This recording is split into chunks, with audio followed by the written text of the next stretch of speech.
Tonight, we are not here to score points or perform strength. We are here because civilians, families, children, entire community are paying the price of decisions made in distant capitals. The question is brutally simple. When leaders choose confrontation, who actually carries the cost?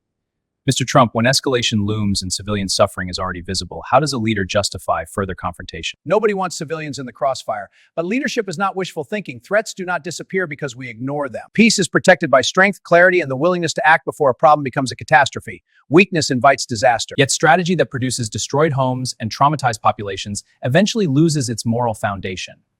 At what point does necessary strength cross into collective punishment? Strength without humanity is brutal. Humanity without strength is suicidal. You cannot shield the innocent by allowing threats to metastasize. Tough choices are painful. The alternative is worse. Motabakani, from the other side, when a nation speaks of resistance, dignity, and sovereignty, how do you respond to the charge that ordinary people become the ones trapped beneath those? A nation facing existential pressure does not have the luxury of comfort.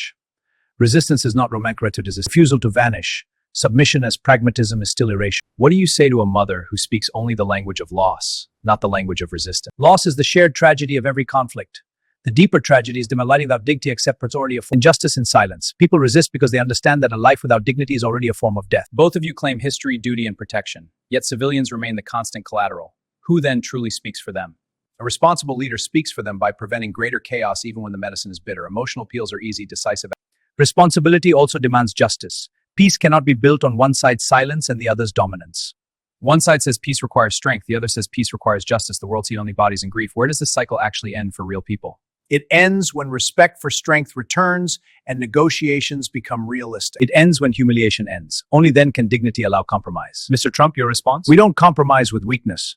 Respect for strength. End of humiliation. Those are political answers. The world is running out of time for purely political answers. Do leaders still remember what war actually looks like on the ground? I understand the cost. Weakness does not save lives, and domination does not create dignity. Final question to both of you, not as statesmen, but as men. If you stood before the civilians who lost everything, would you still tell them the price was necessary? I would tell them leadership sometimes forces a choice between terrible options. A goal must have a choice preventing a far worse disaster.